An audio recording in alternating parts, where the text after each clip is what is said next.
At half of the press. Well, my people, me here for drop the real news, news, reviews, everything in a one right this or right there, my people. So all I want to know to do is like up the video, share out the video, subscribe to my channel, my people. And if you're new to my channel, welcome. Let's get right into it. A corrupt government cannot liberate the people. If the head of the stream is corrupt, the entire river will be also. A blessed good day to you, my wisdom warriors. Wagwan, wagwan. I hope you guys are doing great. My people, hear this. A high alert has been activated for 8-year-old Janelle Bundy, otherwise known as Wishes, of Taylorland Bull Bay, St. Andrew, who has been missing since Friday, June 6. Janelle was last seen at home wearing a white jumper suit, a red bag, and a pair of pink slippers. She is of dark complexion and slim build. 2 persons were shot, one fatally in Garden Pen, Spanish Town, St. Catherine last night. The deceased has been identified as 18-year-old Sandra Walker. Reports are that about 10:30, Walker and another man were along Taylor Lane in the area when they were attacked and shot. They were assisted to the Spanish Town Hospital where Walker was pronounced dead. No motive has been established for the deadly attack. A man was killed in St. James in an early morning home invasion on Friday, where he was also robbed of an undisclosed sum of money. The deceased has been identified as Ezra Parker, a 35-year-old excavator operator from a Spring Garden address in the parish. My wisdom warriors, we're moving on because I have a whole heap of videos I want to see.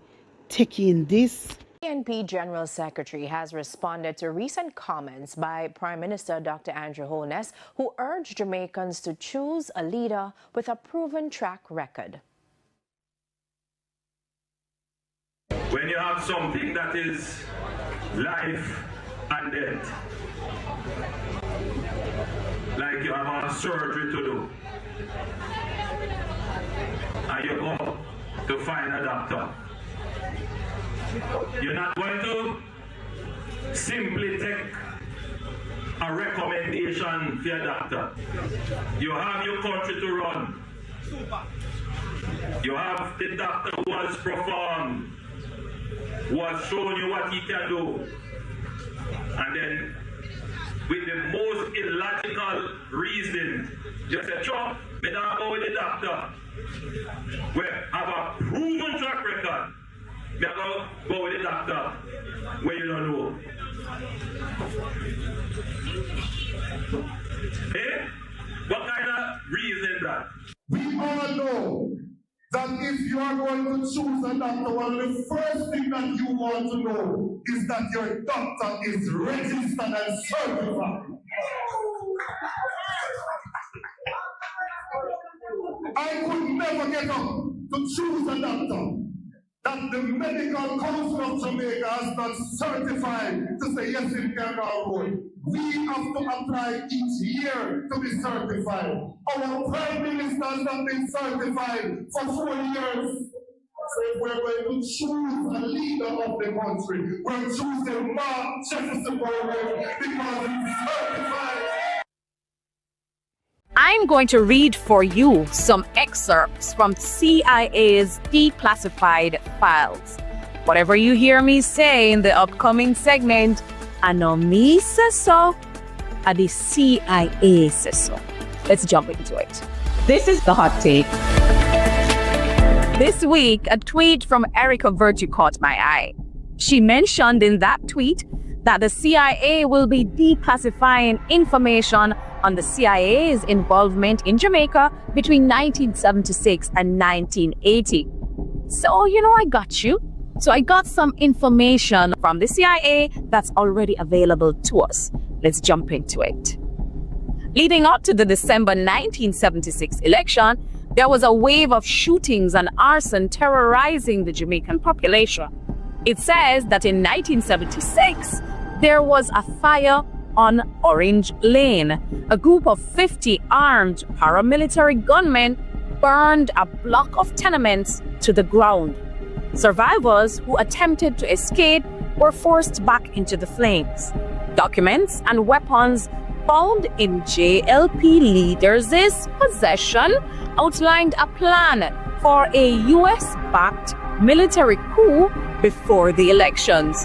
The source of this? Counter Spy, Volume 3, Number 2, December 1976. So go find it for yourself and know what happened in 1976. In 1980, there was an escalation of political violence in Jamaica. Let's look at what happened at the Eventide Home Massacre, May 19, 1980. Mercenaries burned down a home for destitute elderly women, killing over 150 aged and infirm residents. Edward Seaga, then Prime Minister, downplayed the tragedy, only expressing sympathy for JLP supporters among the dead.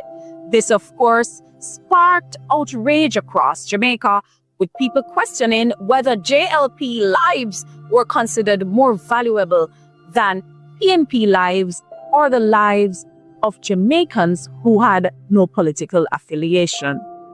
Just 2 months later, in July of 1980, there was the Greenwich Town Massacre. At least 5 gunmen attacked homes in Greenwich Town and Kingston.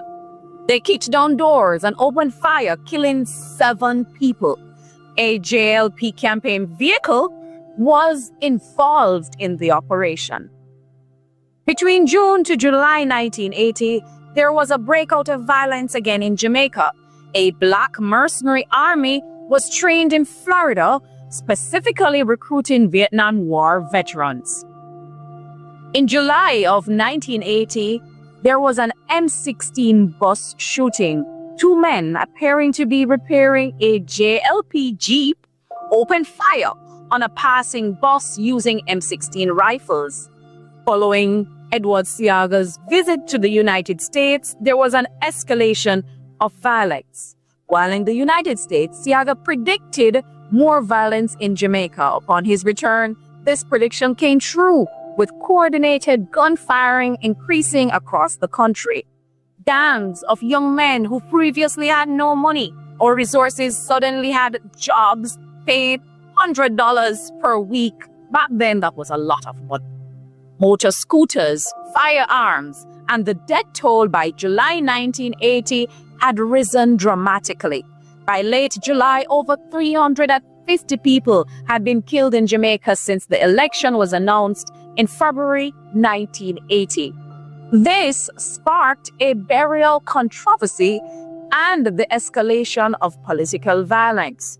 It took well over 2 weeks to find burial sites for the victims of the Greenwich Town Massacre. Residents in Tivoli Gardens, a JLP stronghold, threatened violence if PNP victims were buried nearby. Funerals were moved to Number 5 Cemetery in Spanish Town, where grave diggers were attacked daily, requiring police protection.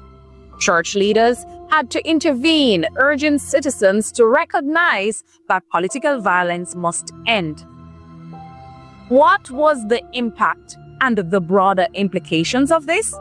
The US actively supported the JLP's efforts to destabilize the country ahead of the 1980 election. Seaga's connection to the US became evident, with violence conveniently aligning with his predictions. Election-related violence reached unprecedented levels, leaving hundreds dead and intensifying political divisions in Jamaica. The psychological impact of political terror lingered, making this period one of the darkest chapters in Jamaica's modern political history.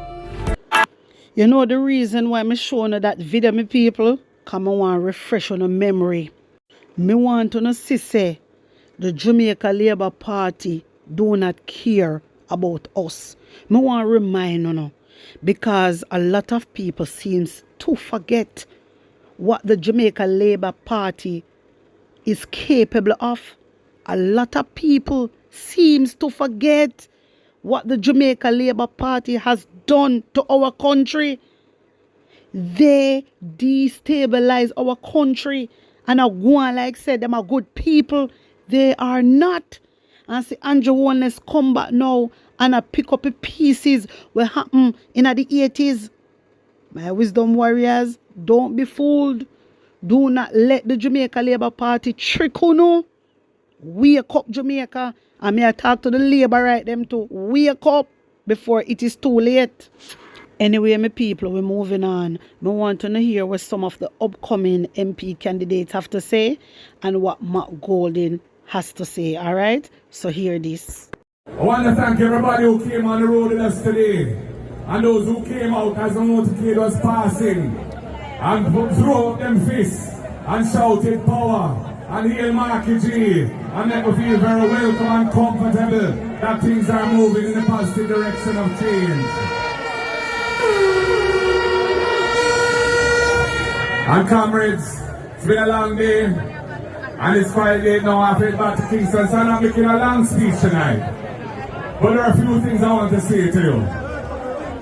The next People's National Party government is going to be a government for the people of Jamaica. We are going to be focused on the things that will develop the nation in the best interest of the people of Jamaica. We don't come here for scrape.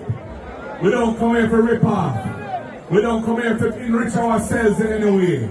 We're here to do the service that God has called us to do in the name of the people and for the people of this country. That's why we have a progressive policy for the farmers of this country. The farmers of St. Mary right here.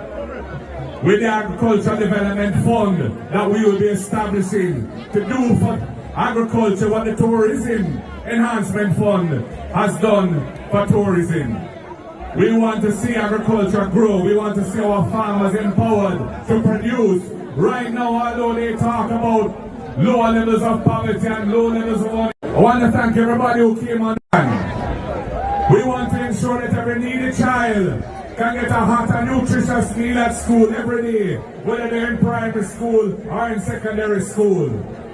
We have the right program to provide a subsidy for families in rural areas so that their children can come to school 5 days a week if they're struggling to find the money to send their children to school because of the high cost of rural transportation. And we have the First in Family program, that if you qualify for university or college and you are the first person in your family to have done so, you will get a full scholarship to take you through university or college, because we believe in education as an antidote to intergenerational poverty, and we want to give a gift to our people to uplift them from poverty and put them on the track to being the better family and the better Jamaicans that they want to be and will be. So comrades, we have other policies too. We have $1 billion fund in store so that the cultural and creative industries, those who are artists, musicians,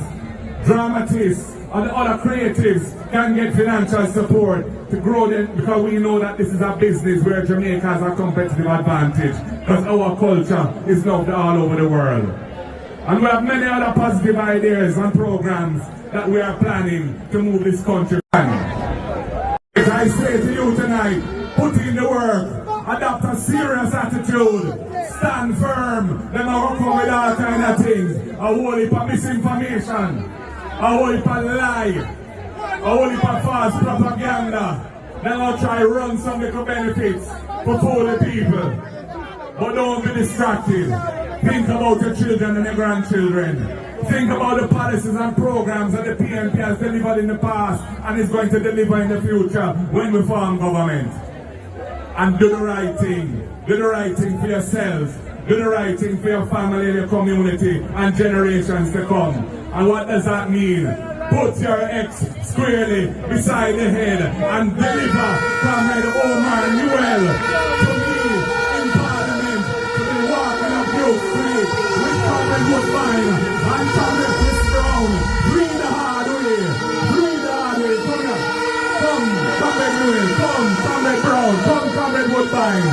Come in. Come, Comrade Deniska. Come, Comrade Deniska. Come, Comrade Ken Russell. Come in, man. Yeah, man. This is a team delivering the victory in St. Mary. Are you ready? ready, St. Mary, for the People's National Party? Are you ready for Comrade Chris Brown, for Comrade Woodbine? I say to you tonight, bless you with my very advanced dancing skills. Comrade Chairman,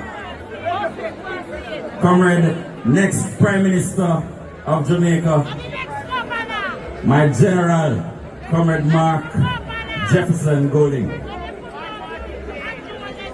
Comrade Member of Parliament Dr. Guy, my medical doctor when I was much younger, and now I have grown, you have become my friend, godfather of my son, advisor. Even sometimes when I don't take the advice all the way, the advice is always valued, and I almost always do. And when I don't, sometimes I regret it. Comrade Mayor of Port Maria, my brethren, a man who believe in me from the start. A brethren of mine that say believe in me like how Jamaicans believe in a tea. A big up, sir.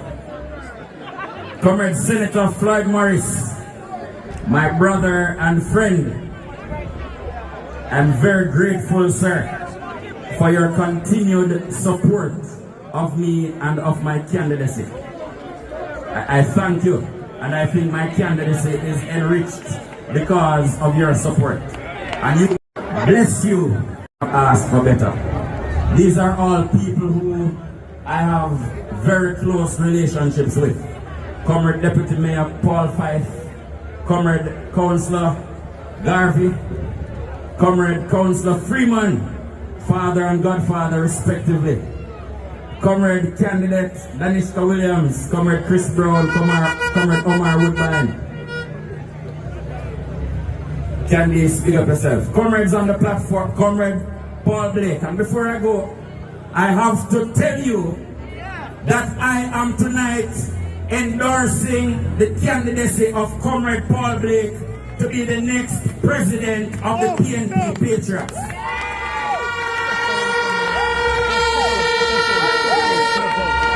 And so, come here.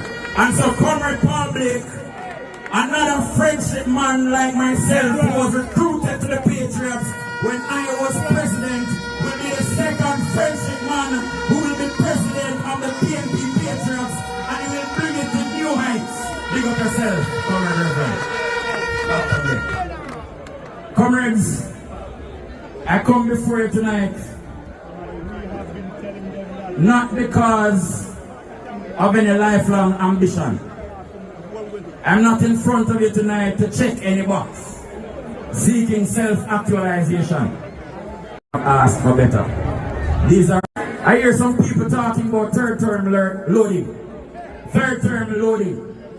And I've come to realize that the term not loading, it was buffering. And the third term was buffering, and now it has lost connection. And so we are coming to you this evening, and we are the right team telling you to choose Jamaica. Because we are the People's National Party, and we have always chosen Jamaica. I'm not going to spend the time this evening talking about who we're running against. I'm not going to talk about who I run against. The only thing I will say is those who have been taking down our flags. I am giving you a warning.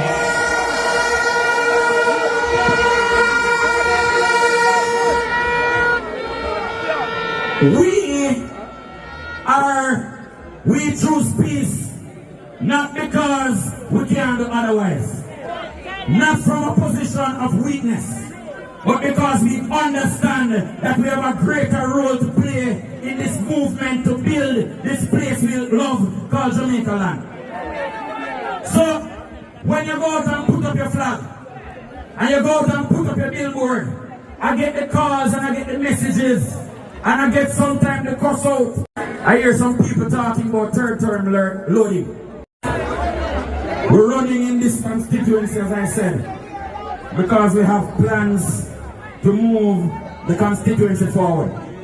And we are convinced, and we are more convinced, that the incumbent government doesn't have any idea about managing the affairs of a country. For 9 years, comrades, the Minister of Works has not, the various Ministers of Works have not invested in any infrastructure development in the constituency of Central St. Mary. And I challenge them on that. So when you hear programs announced, none has been done in Central.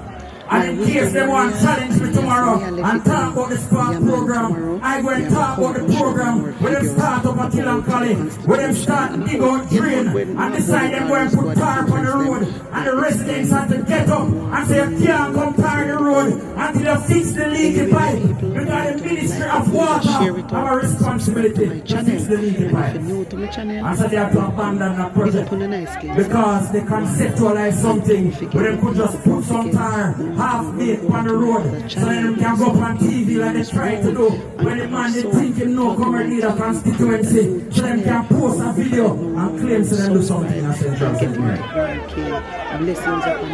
Yeah, I'm so going to go on with cover leader. They have not done a single water project to benefit the... We're running in the okay already about our tourism program. I'm going to expand that. We're talking about our youth entrepreneurship program. We're going to build on that because the plans that current leader outlined and the plans that the finance spokesperson outlined in Parliament fit in with the plans that we have for the constituency. And so, comrades, I want to thank you again for coming on the road with us, for giving of your time, for supporting the People's National Party, and for supporting the candidacy of Omar Newell. I want to assure you that Central St. Mary will do well with Newell. And I want to tell you why it will do well with Newell. It will do well with Newell because the next Prime Minister of Jamaica will be Mark Jefferson Golding. And Mark Golding has outlined the plans that will ensure that constituency and parish move forward. That an era of a progressive era will be unleashed in the constituency. My wisdom warriors, yes, I left it, you know. Wanna tell me what you think, wanna tell me how you feel about all this. Put an honest opinion in the comment section. Like up the video, share it out, and subscribe to my channel. And if you're new to my channel, welcome. Big up on a nice clean self. One love. We're not going to false promise. On the things that we are putting back in the office. On the things that we are novice. On the better listen to this. Vote them out cause them not see we when we young. Vote them out from Kingston to country. Vote them out cause when they win them a go dump way. We have to tell them promptly people just vote them out cause them not see we when we young. Vote them out from Kingston to country. Vote them out, we have to tell them promptly. Cause when they win them a go dump way. Marky G, you know you the people them really want to see a great leader who will talk to we. Put on the boat and go, they go walk to we. Yes, go march to we. Because we have some guy with them on a intention, leading the country in the wrong direction. That's why we come to make we own a selection. This we are gonna do when in call the election. Vote them out cause them not see we when we hungry. Vote them out from Kingston to country. Vote them out cause when they win them a go dump way. So we are tell them promptly people just vote them out cause them not see we when we hungry. Vote them out from Kingston to country. Vote them out cause when they win them a go dump way. We have to tell them